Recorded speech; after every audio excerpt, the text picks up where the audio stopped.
Malam kelam.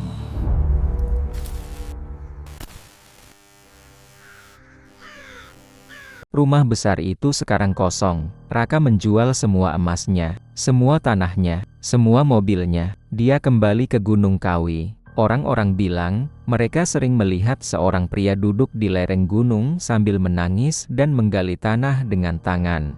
Kosong. Katanya dia mencari anak-anaknya, tapi sampai sekarang, tidak ada yang pernah kembali dari lubang yang dia gali. Dan kalau kamu pernah dengar suara anak kecil menangis di malam hari, padahal rumahmu sepi, jangan langsung buka pintu, karena mungkin ada janji yang belum lunas. Namanya Raka, umurnya 38 tahun, tapi wajahnya terlihat lebih tua. Garis-garis halus sudah jelas di sekitar matanya. Kulitnya gelap terbakar matahari. Tangannya kasar, penuh kapalan. Kalau dia tersenyum, senyumnya tidak pernah benar-benar lepas. Selalu ada beban di sudut matanya. Sehari-hari dia cuma tukang parkir di pasar kecil pinggiran kota. Pasar itu tidak besar, tapi selalu ramai. Dari pagi buta sampai hampir maghrib, suara orang tawar-menawar bercampur dengan teriakan pedagang. Bunyi motor, klakson mobil, dan kadang makian kecil antar pembeli. Raka berdiri di dekat pintu masuk, rompi oranye kusam menempel di badannya, peluit tergantung di leher. Panas, hujan, debu, semua sudah biasa. Kalau matahari lagi terik, aspal jadi seperti mengeluarkan uap panas. Keringat mengalir dari pelipisnya, masuk ke mata, perih. Kalau hujan turun, bukan cuma basah yang dia rasakan, tapi juga dingin yang menusuk sampai ke tulang. Kadang angin membawa bau sampah dari belakang pasar, bercampur dengan bau ikan mentah dan sayuran busuk. Tapi dia tetap berdiri, tetap mengatur motor keluar masuk, tetap tersenyum ke orang-orang yang bahkan tidak pernah benar-benar melihat wajahnya. Uang yang dia dapat pas-pasan, kadang cukup buat makan, kadang tidak. Kalau hari sedang ramai, mungkin dia bisa bawa pulang 70 atau 80 ribu. Kalau sepi, 30 ribu pun sudah syukur. Dari uang itu, harus dibagi untuk makan, bayar kontrakan, listrik, air, dan sekolah anak. Istrinya, Sari, jualan gorengan di depan rumah kontrakan mereka. Rumah itu kecil, berdinding tembok yang catnya sudah mengelupas. Atapnya sering bocor kalau hujan deras. Lantainya semen kasar, dingin kalau malam. Di depan rumah, Sari menaruh meja kayu sederhana. Di atasnya ada wajan besar berisi minyak panas, kompor gas kecil, dan nampan berisi bakwan, tempe goreng, tahu, isi. Setiap sore, bau gorengan menyebar ke gang kecil tempat mereka tinggal. Anak-anak tetangga sering berkumpul, beli 1-2 potong, kadang cuma melihat-lihat. Sari jarang mengeluh, wajahnya lelah, tapi dia selalu berusaha tersenyum, terutama di depan anak-anak. Mereka punya 3 anak. Yang paling besar, Dimas, kelas 5 SD. Dimas anaknya pendiam, tapi pintar. Dia suka menggambar. Kadang menggambar rumah besar dengan halaman luas dan mobil di depannya. Kalau Raka melihat gambar itu, dadanya terasa sesak. Dia tahu anaknya tidak pernah benar-benar meminta banyak.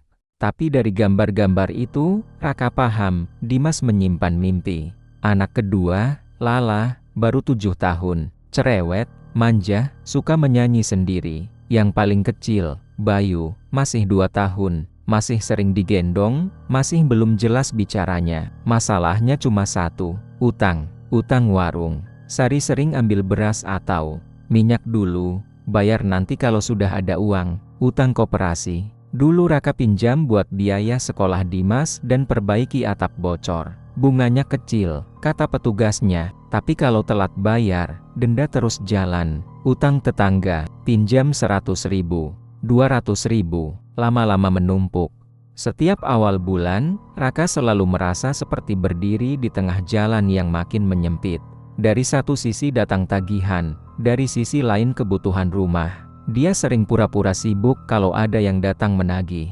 Kadang bersembunyi di dalam rumah, menyuruh Sari bilang dia belum pulang kerja. Malam hari, setelah anak-anak tidur, Raka sering duduk diam di depan rumah. Gang itu biasanya sepi setelah jam 9. Lampu jalan redup, kadang berkedip. Suara televisi dari rumah tetangga terdengar. Samar. Bau sisa gorengan masih tertinggal di udara, tatapannya kosong. Dia merasa gagal. Sebagai suami, sebagai ayah, dia pernah punya mimpi. Dulu waktu masih muda, dia ingin buka bengkel sendiri. Dia pernah kerja di bengkel motor, lumayan pintar bongkar, pasang mesin, tapi pemilik bengkel bangkrut. Raka tidak punya modal untuk mulai sendiri.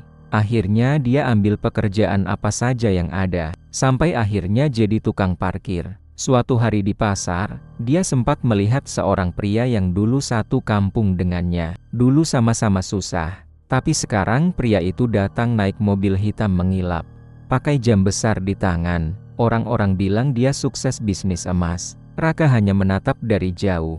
Di dalam hatinya muncul rasa iri yang dia coba tutupi. Kenapa hidup orang bisa berubah secepat itu? Pikirnya. Pertanyaan itu mulai sering muncul di kepalanya. Suatu malam, saat angin terasa lebih dingin dari biasanya, Raka duduk sendirian di depan rumah.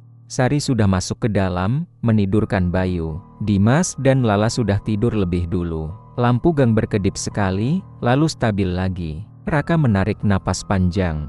Dia menghitung di kepalanya, besok harus bayar cicilan koperasi. Kalau tidak, petugasnya datang lagi. Uang di dompet tinggal 50.000. Dia menunduk, kedua tangannya saling menggenggam. Entah kenapa malam itu terasa berbeda, lebih sunyi, bahkan suara anjing yang biasanya menggonggong pun tidak terdengar. Lalu dia sadar, ada seseorang berdiri di ujung gang. Awalnya dia kira tetangga, tapi orang itu tidak bergerak, hanya berdiri. Beberapa detik kemudian, orang itu mulai berjalan mendekat. Langkahnya pelan, tidak tergesa, tidak juga ragu. Raka bisa melihat sekarang, seorang pria tua, rambutnya putih semua, tersisir rapi ke belakang. Pakaiannya bersih, seperti baru keluar dari acara resmi. Kemeja putih lengan panjang, celana hitam, sepatu hitam mengilap. Aneh, di gang sekecil ini, jarang ada orang berpakaian seperti itu. Pria itu berhenti tepat di depan Raka, jaraknya tidak sampai 1 meter. Raka mencium bau wangi yang asing, bukan parfum biasa, lebih seperti bau tanah basah setelah hujan, tapi bercampur sesuatu yang sulit dijelaskan. Capek ya? Tanya pria itu pelan, suaranya lembut, terlalu lembut. Raka terkejut. Maaf, Pak. Pria itu tersenyum, senyumnya tipis, wajahnya pucat. Terlalu pucat untuk ukuran orang yang berjalan di malam hari tanpa jaket. Kulitnya seperti tidak punya warna, dan matanya gelap sekali. Bukan karena kurang cahaya, tapi memang gelap. Tanpa menunggu izin, pria itu duduk di sebelah Raka. Bangku semen kecil itu cukup sempit, tapi anehnya Raka tidak merasa terganggu. Justru dia merasa seperti tidak bisa bergerak. Kerja keras tiap hari, hasilnya segitu-gitu saja, lanjut pria itu. Raka tidak pernah menceritakan hidupnya ke orang asing. Tapi kata-kata itu terasa seperti tepat menusuk isi kepalanya. Bapak kenal saya? Tanya Raka pelan. Pria itu tidak langsung menjawab. Dia hanya memandang lurus ke depan, ke arah jalan gelap di ujung gang. Kalau mau kaya, katanya akhirnya, datanglah ke Gunung Kawi. Jantung Raka seperti berhenti 1 detik. Gunung Kawi, nama itu bukan asing. Dia pernah dengar dari orang-orang pasar. Katanya tempat orang mencari pesugihan. Ada yang bilang itu cuma mitos. Ada yang bilang benar-benar ada orang pulang dari sana. Jadi kaya mendadak. Raka menelan ludah. Maksudnya apa, Pak? Pria tua itu menoleh perlahan. Senyumnya masih ada, tapi kali ini terasa lebih lebar. Tidak wajar. Rezeki itu bisa dipercepat, katanya. Tapi semua ada harganya. Udara di sekitar mereka terasa lebih dingin. Raka ingin tertawa, ingin bilang ini tidak masuk akal. Tapi entah kenapa, dia tidak bisa. Kata-kata itu seperti menancap di kepalanya. Harga apa? Tanyanya tanpa sadar. Pria itu tidak langsung menjawab. Dia berdiri perlahan. Gerakannya halus, hampir seperti melayang. Kau akan tahu kalau sudah sampai di sana, katanya pelan. Lalu dia mulai berjalan menjauh. Raka memperhatikan langkahnya. Ada sesuatu yang aneh. Sepatu hitam itu tidak terdengar menginjak tanah. Tidak ada suara gesekan. Tidak ada suara langkah. Seperti tidak menyentuh tanah. Lampu gang berkedip lagi. Dalam satu kedipan itu, pria tua itu sudah lebih jauh dari seharusnya, dan dalam kedipan berikutnya, dia hilang, bukan belok, bukan masuk rumah, hilang. Gang itu kosong, Raka berdiri mendadak, jantungnya berdegup kencang.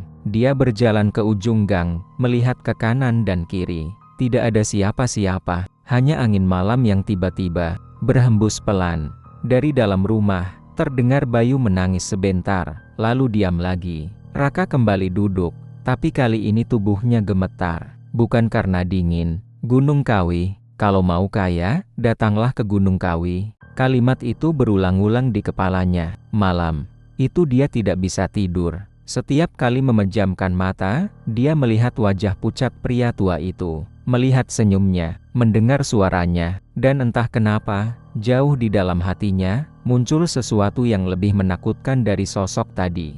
Harapan. Sejak malam itu, pikiran Raka tidak pernah tenang. Raka akhirnya berangkat.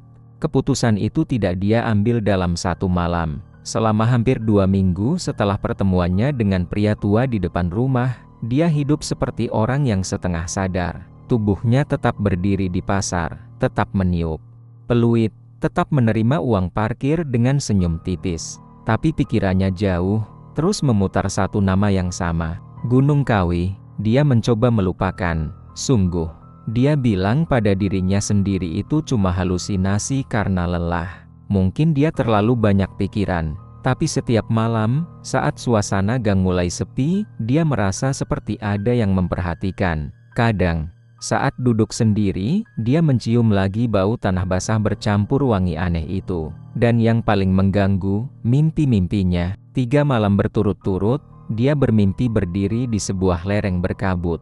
Di kejauhan ada cahaya redup seperti lilin.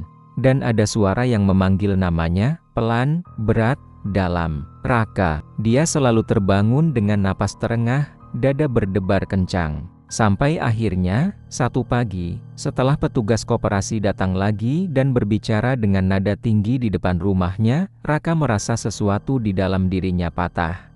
Petugas itu tidak berteriak, tapi suaranya cukup keras hingga tetangga bisa mendengar. Kalau minggu ini tidak bayar, kami sita barang yang ada. Sari berdiri di depan pintu, menunduk. Dimas melihat dari balik tirai. Raka merasa wajahnya panas, bukan karena marah pada petugas itu, tapi pada dirinya sendiri. Malamnya, saat anak-anak sudah tidur, Raka duduk di samping Sari. "Aku mungkin dapat kerjaan di luar kota beberapa hari," katanya pelan. Sari menoleh. "Kerjaan apa?" "Teman lama nawarin. Katanya ada proyek, lumayan." Dia berbohong. Dan itu terasa berat di lidahnya, tapi dia tidak sanggup mengatakan yang sebenarnya. Dia sendiri belum yakin ini nyata atau tidak. "Perginya, kapan?" tanya Sari. "Besok pagi." Sari terdiam sebentar, lalu mengangguk. "Kalau itu bisa bantu bayar utang, pergilah." "Hati-hati saja." Kalimat itu seperti pisau tipis yang menggores pelan di hati Raka. Hati-hati saja. Pagi itu, sebelum berangkat, Dimas menghampirinya. "Ayah kerja jauh ya?" "Iya, sebentar saja. Bawa oleh-oleh ya." Raka tersenyum dan mengacak rambut anaknya. Tangannya sempat berhenti lebih lama dari biasanya. Entah kenapa dia merasa harus mengingat momen itu baik-baik. Perjalanan ke Gunung Kawi memakan waktu beberapa jam. Dia naik bus kecil yang penuh sesak. Di dalam bus, orang-orang duduk rapat.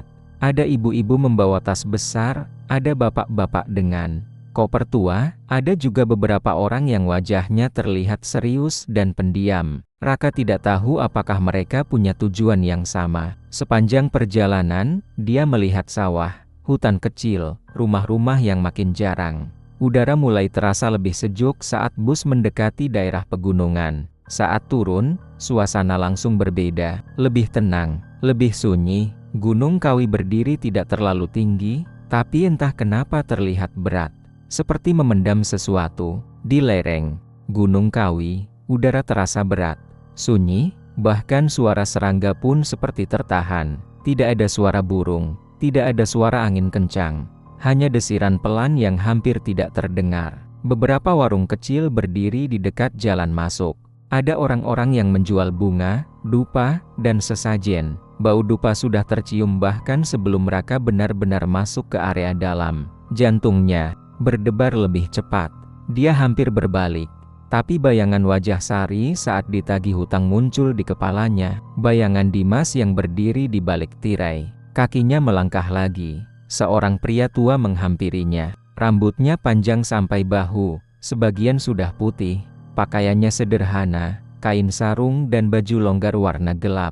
"Kamu baru pertama?" tanyanya tanpa basa-basi. Raka terdiam sejenak, lalu mengangguk. Pria itu menatapnya lama, seperti sedang membaca sesuatu yang tidak terlihat. "Mau apa?" Raka ragu menjawab. Kata-kata itu terasa memalukan untuk diucapkan keras-keras. "Saya ingin cari jalan," katanya akhirnya. Pria tua itu tersenyum tipis. "Semua yang datang ke sini cari jalan." Tanpa banyak bicara lagi, pria itu memberi isyarat agar Raka mengikutinya. Mereka berjalan melewati jalan setapak kecil yang sedikit menanjak. Pohon-pohon di kiri kanan tampak tua. Akar-akarnya mencuat dari tanah seperti tangan yang mencoba meraih. Udara makin dingin. Setiap langkah terasa berat. Bukan karena lelah, tapi seperti ada tekanan di bahunya. Akhirnya mereka berhenti di depan bangunan kecil. Tidak besar, dindingnya tembok kusam, pintunya kayu tua. Seorang juru kunci tua membukakan pintu. Wajahnya keriput dalam, matanya tajam meski usianya jelas sudah sangat tua. Dia memandang Raka dari ujung kepala sampai kaki. "Yakin?" tanya si juru kunci. Suaranya pelan tapi tegas. Raka merasa tenggorokannya kering. Dia sempat ingin bertanya banyak hal. Apa yang akan terjadi? Apa yang harus dia lakukan? Apa maksud semua ini? Tapi dia hanya mengangguk. "Iya." Juru kunci itu membuka pintu lebih lebar. "Masuk." Di dalam ruangan itu, cahaya hanya berasal dari beberapa lilin yang menyala di sudut-sudut ruangan. Bau dupa sangat menyengat, sampai membuat kepala Raka sedikit pusing. Di tengah ruangan ada sesajen, bunga-bunga, buah, kemenyan yang masih mengepul tipis, dan ada sebuah cermin tua retak di sudut ruangan. Cerminnya besar, bingkainya kayu ukir, yang sudah kusam. Retakan di permukaan cermin itu membelah bayangan menjadi beberapa bagian aneh. Raka duduk bersila seperti yang diarahkan juru kunci. Pria tua itu duduk di depannya, membaca sesuatu dalam bahasa yang tidak Raka fahami. Suaranya pelan, bergetar. Semakin lama, udara di ruangan itu terasa makin berat. Dupa mengepul lebih tebal. Tiba-tiba, udara jadi dingin, sangat dingin. Bukan dingin biasa, dingin yang merambat dari lantai ke tulang, naik ke punggung, ke leher. Raka menggosok kedua tangannya. Napasnya mulai terlihat tipis di udara. Lilin-lilin kecil itu bergoyang, meski tidak ada angin. Juru kunci berhenti membaca. Ruangan hening. Hening yang menekan telinga. Raka merasa seperti ada yang berdiri di belakangnya. Perasaan itu begitu jelas sampai bulu kuduknya berdiri. Pelan-pelan, tanpa menggerakkan tubuh, matanya melirik ke arah cermin tua retak di sudut ruangan. Di pantulan cermin, dia melihat dirinya sendiri duduk bersila, dan di belakangnya, ada sosok tinggi berdiri. Hitam, lebih hitam dari bayangan manapun. Bentuknya seperti manusia, tapi terlalu tinggi. Kepalanya hampir menyentuh langit-langit ruangan. Tidak jelas wajahnya, seperti kabur, seperti tertutup asap. Tapi matanya merah. Bukan merah terang seperti lampu, merah gelap, seperti bara yang hampir padam. Jantung Raka seperti berhenti. Dia ingin menoleh, tapi tubuhnya terasa berat. Seolah ada yang menahan bahunya. Suara berat terdengar, seperti datang dari dalam tanah. Tidak dari mulut siapapun di ruangan itu. "Kau ingin kaya?" Suara itu tidak keras, tapi terasa mengguncang dada, seperti gema di dalam rongga tulang. Raka gemetar. Keringat dingin mengalir di pelipisnya. Dia tahu ini bukan mimpi. Dia tahu ini bukan sekadar ritual biasa, tapi bayangan anak-anaknya muncul. Lagi, bayangan utang. Bayangan hidup yang tidak pernah berubah. "Iya," jawabnya pelan. Suara itu terdengar lagi. "Aku beri emas, aku beri rezeki." Ruangan terasa makin gelap, meski lilin masih menyala. "Tapi aku ambil yang kau sayangi." Satu persatu. Kalimat itu membuat jantung Raka mencelos. "Yang kau sayangi." Sekilas wajah Sari terlintas. Wajah Dimas, Lala, Bayu. Tapi pikirannya mencoba mencari penjelasan logis. Mungkin ini cuma ujian mental, mungkin ini simbol, mungkin maksudnya dia harus berkorban waktu, tenaga, atau sesuatu yang bukan benar-benar manusia. Dia mencoba meyakinkan dirinya sendiri. Tidak mungkin sesuatu yang tidak terlihat bisa mengambil anaknya. Tidak mungkin. Suaranya terdengar lagi. Setuju, ruangan terasa seperti menyempit. Raka menutup mata sesaat.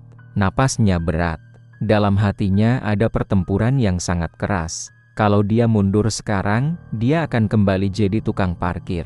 Kembali ditagih hutang. Kembali melihat istrinya menahan malu. Kalau dia maju, dia tidak tahu. Tapi keserakahan sering lebih kuat dari rasa takut. Dia mengangguk. Gerakannya kecil, tapi cukup. Tiba-tiba lilin padam. Semua gelap. Bukan gelap biasa, gelap yang pekat. Seperti mata ditutup kain tebal. Raka tidak bisa melihat tangannya sendiri. Udara menjadi sangat dingin. Lalu terdengar suara tawa. Panjang, berat, dalam. Seperti bukan dari manusia. Tawa itu tidak hanya terdengar di telinga, tapi seperti bergema di dalam kepalanya. Raka ingin berteriak, tapi suaranya tidak keluar. Dan dalam kegelapan itu, dia merasa sesuatu menyentuh bahunya. Sentuhan yang dingin, sangat dingin. Sejak saat itu, hidup Raka tidak akan pernah sama lagi. Seminggu setelah pulang, hidup Raka berubah drastis. Awalnya perubahan itu datang pelan, hampir tidak terasa. 2 hari setelah kepulangannya dari Gunung Kawi, Raka kembali bekerja seperti biasa di pasar. Dia sempat berpikir mungkin semua yang terjadi di ruangan kecil itu hanya halusinasi karena sugesti dan kelelahan. Mungkin tidak ada apa-apa, mungkin dia hanya terlalu berharap.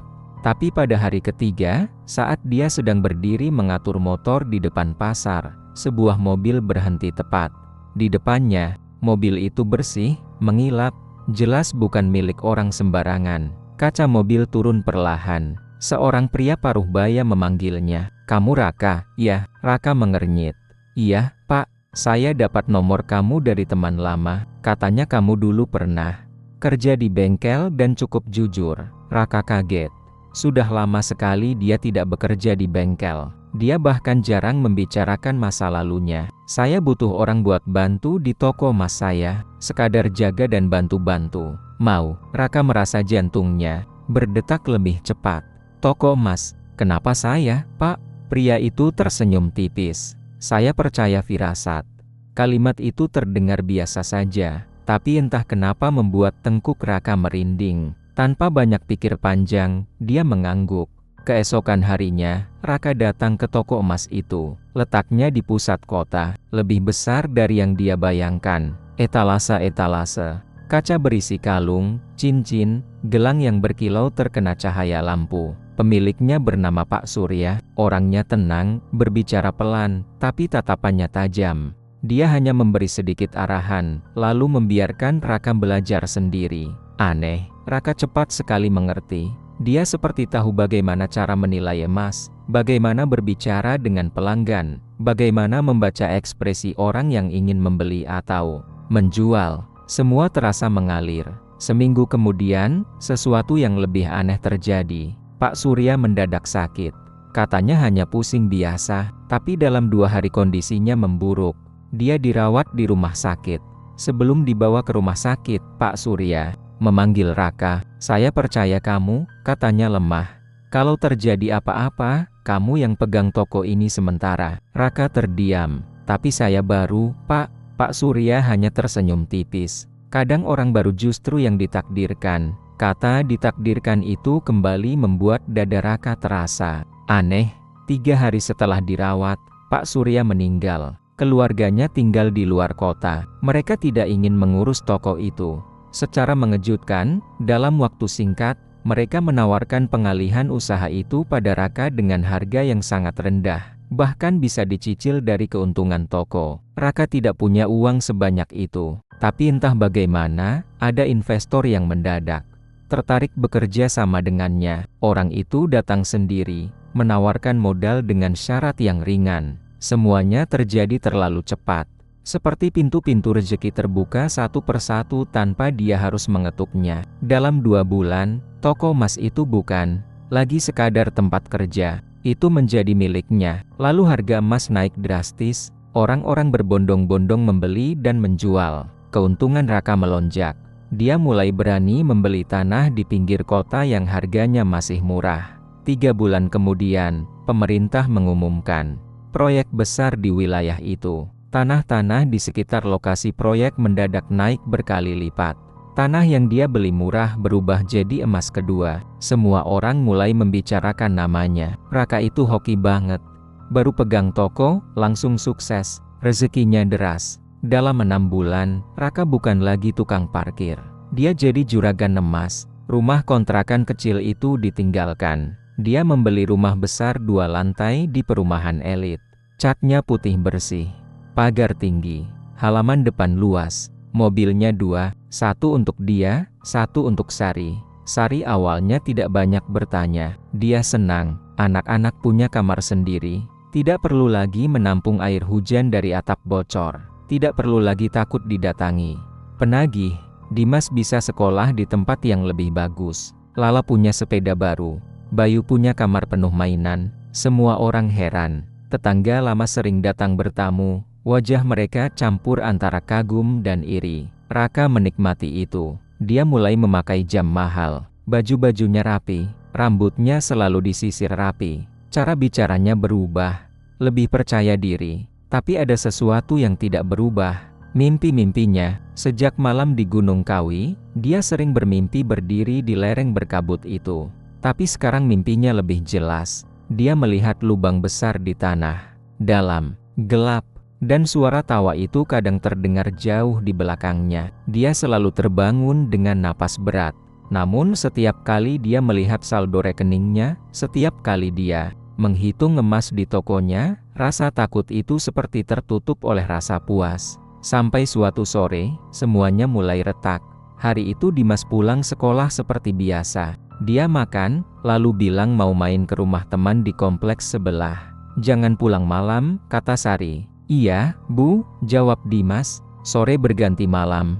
Jam 6, jam 7, jam 8. Dimas belum pulang. Awalnya mereka tidak panik. Mungkin dia asyik bermain. Mungkin lupa waktu. Jam 9 malam, Sari mulai gelisah. Raka mencoba menelepon orang tua teman-teman Dimas. Tidak ada yang tahu. Mereka bilang Dimas tidak datang hari itu. Jantung Raka mulai berdegup tidak teratur. Dia keluar rumah. Menyusuri jalan kompleks, memanggil nama anaknya. "Dimas." Suaranya menggema di jalan yang mulai sepi. Tidak ada jawaban. Malam itu mereka hampir tidak tidur. Raka dan Sari menyusuri area sekitar rumah sampai larut. Satpam kompleks ikut membantu mencari. Tidak ada jejak. Besok paginya, mereka melapor ke polisi. Hari itu terasa sangat panjang. Dan yang lebih aneh, saat Sari masuk ke kamar Dimas untuk mengambil fotonya, dia berhenti di depan pintu. "Ada bau apa ini?" katanya pelan. Raka mendekat. Bau itu jelas. Bau tanah basah. Bukan bau biasa. Bukan seperti tanah taman yang habis disiram. Lebih pekat. Lebih dingin. Mereka masuk. Kamar Dimas rapi. Tidak ada tanda berantakan. Tapi di bawah kasurnya, ada segumpal tanah. Tanah itu seperti baru digali. Masih lembab. Masih gelap warnanya. Raka membeku. Tangannya gemetar saat dia menyentuh tanah itu. Dingin. Sangat dingin. Sari mundur pelan. Wajahnya pucat. "Ini bukan rezeki biasa, Bang," katanya pelan. Kalimat itu seperti petir yang menyambar kepala Raka. "Apa maksud kamu?" Bentaknya lebih keras dari yang dia niatkan. Sari menatapnya dengan mata berkaca-kaca. "Sejak kamu pulang dari perjalanan itu, semua terlalu cepat. Terlalu mudah." Raka marah. Bukan hanya pada Sari, tapi pada rasa takut yang mulai merayap lagi dalam dirinya. "Jangan ngaco. Ini hasil kerja keras." "Tapi Dimas," suara Sari pecah. Raka menepis tangan istrinya. "Jangan hubungkan yang tidak-tidak." Dia keluar kamar dengan napas berat. Tapi di dalam hatinya, satu kalimat mulai terdengar lagi. "Aku ambil yang kau sayangi, satu persatu." Malam itu, setelah lelah mencari tanpa hasil, Raka tertidur di sofa ruang tamu. Dan dia bermimpi. Dia berdiri di lereng Gunung Kawi. Kabut tebal menyelimuti sekelilingnya. Di depannya ada lubang besar. lebih besar dari yang pernah dia lihat dalam mimpi sebelumnya. Pinggirannya basah, tanahnya hitam. Dari dalam lubang itu terdengar suara tangisan. "Ayah." Itu suara Dimas, jelas, lemah, seperti datang dari kedalaman yang jauh. Raka mencoba mendekat, tapi kakinya terasa berat, seperti tertanam di tanah. Di sampingnya, sosok hitam itu berdiri, tinggi, diam, matanya merah menyala di tengah kabut. Raka menoleh dengan napas terengah. "Tolong, kembalikan anakku." Sosok itu tidak bergerak. Suara berat itu terdengar lagi, lebih dekat dari sebelumnya. "Satu sudah aku ambil."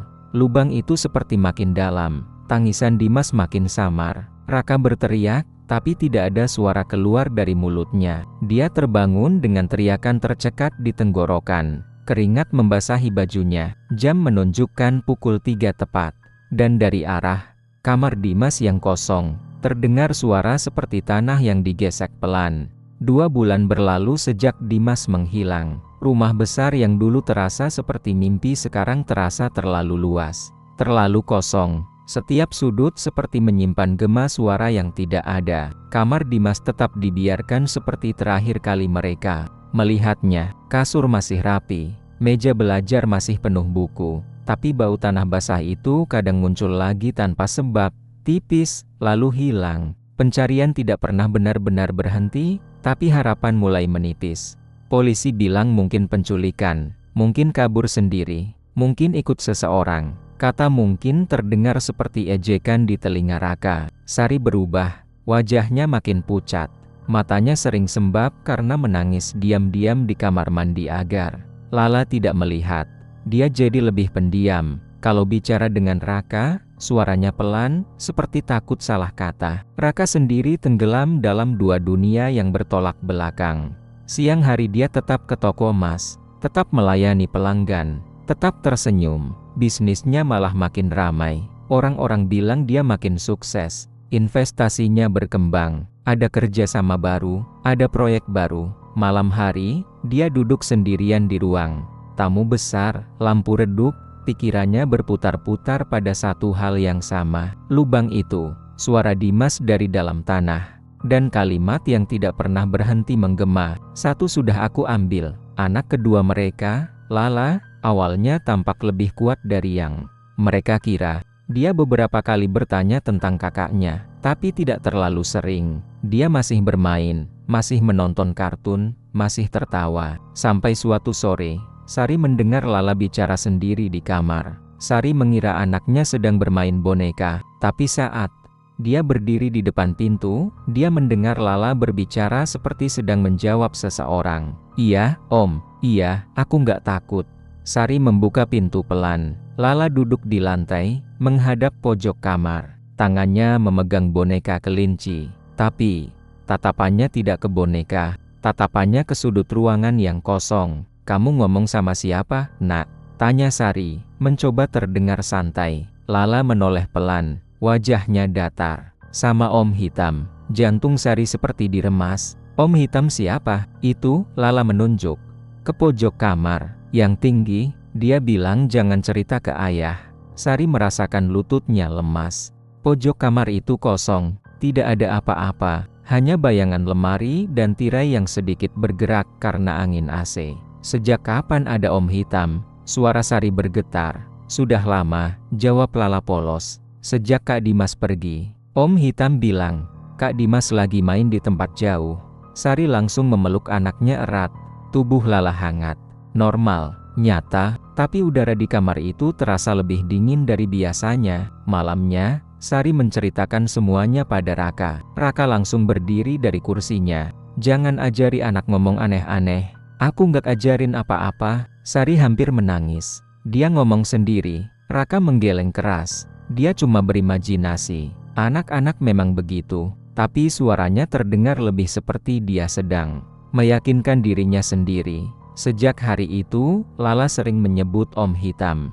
Kadang saat makan, dia berhenti dan menatap ke arah tertentu, lalu tersenyum kecil. "Om Hitam bilang ayah kerja terus," katanya suatu kali. Sendok di tangan Raka berhenti di udara. "Apalagi yang dia bilang?" tanya Raka pelan. Lala berpikir. Sebentar. Dia bilang nanti aku diajak main juga. Kalimat itu membuat Sari langsung berdiri dan membawa Lala ke kamar. Malam-malam di rumah itu mulai terasa berbeda. Lampu sering berkedip tanpa sebab. AC kadang mati sendiri lalu menyala lagi. Bau tanah basah muncul lebih sering, terutama di lorong menuju kamar anak-anak. Suatu malam, sekitar pukul 11, listrik tiba-tiba mati. Bukan hanya di rumah mereka, satu kompleks padam. Dari jendela terlihat rumah-rumah lain juga gelap. Kayaknya, listrik pusat, kata Raka mencoba tenang. Sari menyalakan lilin di ruang tamu. Bayangan api kecil itu membuat dinding tampak bergerak-gerak. Lala sudah tidur di kamarnya. Bayu juga tertidur di kamar sebelah. Udara terasa pengap. Di tengah keheningan itu, terdengar suara pelan. Kriit. Seperti kayu tua yang digeser perlahan. Sari langsung menoleh ke arah lorong. Kamu dengar? Bisiknya. Raka mengangguk pelan. Suara itu datang dari arah kamar Lala. Kriit. Seperti pintu lemari yang dibuka perlahan. Sari berdiri lebih dulu. Lala. Raka meraih lengannya. Tunggu. Tapi suara itu terdengar lagi. Lebih jelas. Kriit. Sari tidak tahan. Dia berjalan cepat ke lorong, membawa lilin di tangannya. Api lilin bergoyang-goyang, bayangannya memanjang di dinding. Raka mengikuti dari belakang. Pintu kamar Lala setengah terbuka. Sari mendorongnya perlahan. Lala, panggilnya pelan. Kasur terlihat dari pintu. Kosong. Selimut terlipat setengah. Boneka kelinci tergeletak di lantai. Sari masuk lebih dalam. Jantungnya berdebar begitu keras sampai terasa di telinga. Yang ada cuma jejak kaki kecil dari tanah basah menuju lemari. Jejak itu jelas. Ukuran kaki anak kecil. Basah. Gelap. Setiap langkahnya meninggalkan bekas di lantai putih kamar. Raka berdiri terpaku beberapa detik sebelum mendekat. Ini nggak mungkin, gumamnya. Jejak kaki itu berhenti tepat di depan lemari kayu besar. Pintu lemari tertutup. Tapi dari celah kecilnya, tercium bau tanah yang sangat kuat. Sari meletakkan lilin di meja kecil, lalu dengan tangan gemetar meraih gagang lemari. Lala, suaranya hampir tidak terdengar. Dia membuka lemari itu perlahan. Kriit. Kosong. Hanya pakaian yang tergantung rapi. Tidak ada Lala, tapi bau tanah semakin menyengat. Dan dari dalam lemari, terdengar suara seperti orang berbisik. Pelan, tidak jelas. Kata-katanya, seperti suara yang datang dari dalam kayu itu sendiri. Sari menjerit. Raka mendorongnya ke belakang dan menatap ke dalam lemari. Lala, teriaknya. Tidak ada jawaban. Dia meraba dinding belakang lemari, mengetuknya, berharap ada ruang tersembunyi. Tidak ada. Jejak kaki itu tidak berlanjut kemana-mana, berakhir di depan lemari.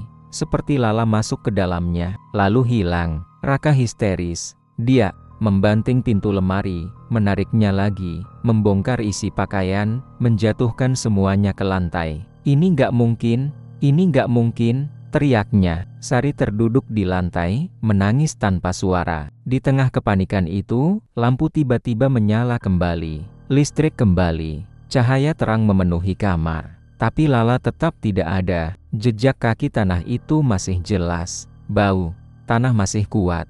Dan di cermin meja rias, sekilas Raka melihat bayangan sesuatu berdiri di belakangnya. Tinggi, hitam. Saat dia menoleh, tidak ada apa-apa. Malam itu juga dia sadar. Ini bukan kebetulan. Ini bukan penculikan biasa. Ini bukan imajinasi anak-anak. Ini harga. Dia terduduk di lantai kamar Lala yang kosong. Tangannya kotor oleh tanah basah. Kalimat itu kembali terdengar jelas. Di kepalanya, aku ambil yang kau sayangi. Satu persatu. Dimas, Lala, dua, dan tiba-tiba, Raka teringat. Masih ada satu lagi. Tinggal satu anak mereka, bayi laki-laki berumur 2 tahun, Bayu. Setelah Lala menghilang, rumah itu berubah menjadi tempat yang tidak lagi terasa seperti rumah. Setiap sudut menyimpan bayangan. Setiap suara kecil membuat jantung berdegup kencang. Raka tidak lagi peduli pada toko emasnya, tidak peduli pada proyek, investasi, atau telepon dari rekan bisnis. Semua terasa tidak berarti. Yang tersisa hanya satu hal di kepalanya. Bayu tidak boleh hilang. Sari hampir tidak pernah keluar kamar. Dia lebih sering duduk memeluk Bayu, memandang wajah kecil itu seperti orang yang takut kehilangan udara untuk bernapas. Matanya kosong, tangisnya sudah tidak lagi keras. Hanya air mata yang jatuh tanpa suara. Raka mengambil alih satu tugas yang tersisa, menjaga. Dia memindahkan kasur tipis ke depan kamar Bayu. Setiap malam, dia duduk di sana, kadang bersandar di dinding, kadang berdiri menatap pintu. Dia tidak mau tidur, tidak berani. Setiap jam, dia melihat ke dalam kamar. Bayu tidur di ranjang kecilnya, nafasnya pelan, teratur. Kadang mengigau, kadang berguling kecil. Raka memasang lampu tidur paling terang yang bisa dia temukan. Semua sudut kamar harus terlihat. Tidak boleh ada bayangan gelap. Tapi rasa takut tidak bisa dihentikan. Setiap malam pukul 3, dia selalu terbangun, meski tidak tidur. Jam digital di ruang tamu selalu menunjukkan angka yang sama ketika hawa dingin mulai merambat. 03,0 udara di dalam rumah yang biasanya hangat berubah seperti ruang pendingin. Bukan sekadar dingin AC, ini dingin yang menekan dada, nafas terasa berat, telinga berdengung pelan. Beberapa kali, Raka mendengar suara seperti tanah digesek, seperti ada yang menggaruk dari bawah lantai. Pelan, konsisten, Sari pernah menyuruhnya, "Berhenti berjaga, kamu bisa sakit," katanya lemah. Raka hanya menggeleng, "Aku nggak akan biarin dia ambil lagi." Dia tidak pernah menyebut siapa dia, tapi keduanya tahu. Malam itu, suasana terasa lebih aneh dari biasanya. Tidak ada angin, tidak ada suara kendaraan dari luar kompleks. Bahkan anjing-anjing tetangga tidak menggonggong. Raka duduk di kursi tepat di depan pintu kamar Bayu. Lampu lorong menyala terang. Tangannya menggenggam tasbih kecil yang dulu pernah diberikan ibunya. Jam di dinding berdetak pelan. Detik demi detik terasa lebih lambat. 02,57 nafas Raka mulai tidak teratur. 02,59 udara mulai berubah. Seperti ada pintu besar dibuka di tempat yang sangat jauh, dan hawa dari dalamnya mengalir masuk. 03,0 tepat. Udara jadi sangat dingin. Lampu lorong berkedip sekali. Pintu kamar Bayu yang sebelumnya tertutup rapat mulai bergerak. Pelan, tidak didorong, tidak ada suara langkah. Hanya bergerak sendiri. Kriit. Raka berdiri dengan cepat. Jantungnya berdetak begitu keras sampai dadanya terasa sakit. "Tidak," bisiknya. Pintu terbuka sedikit demi sedikit.